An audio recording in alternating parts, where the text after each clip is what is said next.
Britain has a minimum wage. We've had a minimum wage for many years, and I don't expect us ever to not have a minimum wage. But some people are opposed to the idea, and I'm going to consider now 4 arguments which are sometimes used in opposition to a minimum wage. First, if my work is not worth the minimum wage, I will not be hired. Second, if I want to earn more money, I should work longer hours. 3, if I want to earn more money, I should learn a new skill and thereby make myself more valuable to my employers, so they'll pay me more money. Fourth, a minimum wage can never be truly fair. The first objection: who is to say what my labour is worth? If I work in sales, then the value of the work I do for my employer can neatly be measured in terms of how much I sell, the value of the goods I sell. But other jobs, it's hard to determine the value.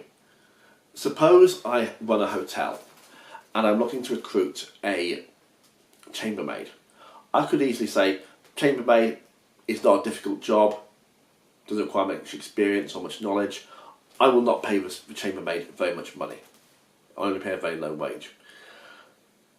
But if you're a guest in my hotel, I want you to leave a good review on the relevant sites,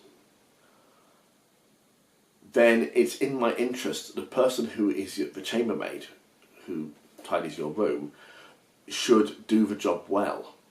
In fact, of all the people I employ in my hotel, the chambermaid is perhaps the one who is most likely to influence whether or not you leave a good review. So maybe on that basis I should actually pay the chambermaid quite a high salary. The point is, it's very difficult to work out what somebody's labour is worth. So if you think that person's labour is not worth the minimum wage, point taken, you're entitled to your opinion, but somebody else, another employer, might be of a different point of view. The second objection is that if I want to earn more money, I should work longer hours. There are many problems with this. One is that many people do not have a choice in how many hours they work. I've had jobs where I've had the option of overtime. I've also had jobs where I've had no option of overtime. It's never been offered to me. And I don't like to get another job because the sort of work I do, maybe there aren't any opportunities for a second job. So somebody who works in an office might also work as a bartender at weekends, but maybe not everybody has experience of bartending work. And of course, why should people give up their whole lives? If you want to earn a good salary, why should you have to work very, very long hours, not just occasionally, but every week? Why shouldn't you be able to earn a satisfactory income from your main job without doing overtime? Now, the second objection is not a good objection.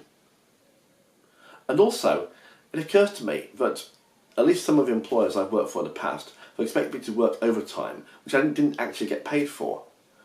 So again, the argument kind of falls down. So the third argument is that I should not expect a minimum wage, and rather, if I want to earn more money, I should make myself more valuable to my employer.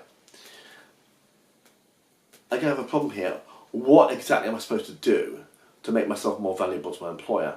And also, if I do, how do I know that my employer will pay me more money as a result? A lot of employers have a rigid pay structure whereby somebody doing a certain job gets a certain salary.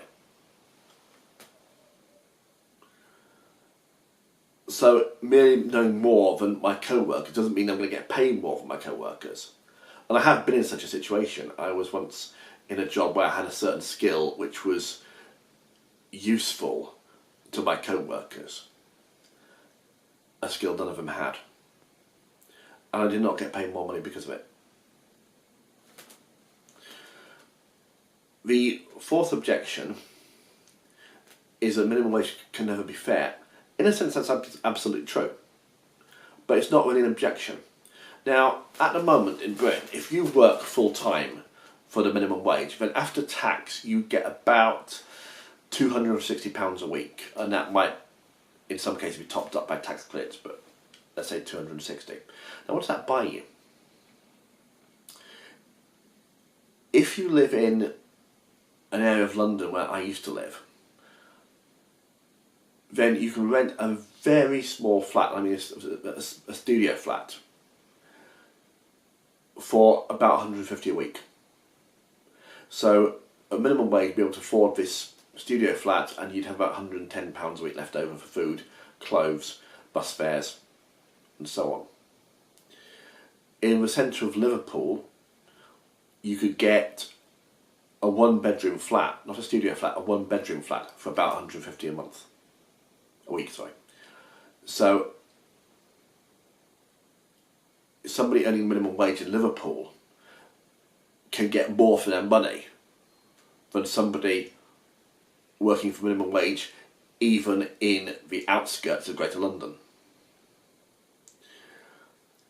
The cost of living varies considerably around the country, and a minimum wage that is quite adequate in one part of the country might be less adequate in another part of the country. And also, if you're living with a partner or spouse and you share the bills between you, even if you're only earning minimum wage each, you can probably get a lot for your money. So yes, a minimum wage will never be totally fair, but it's not an excuse for not having a minimum wage, because not having a minimum wage is almost certainly going to make a situation more unfair.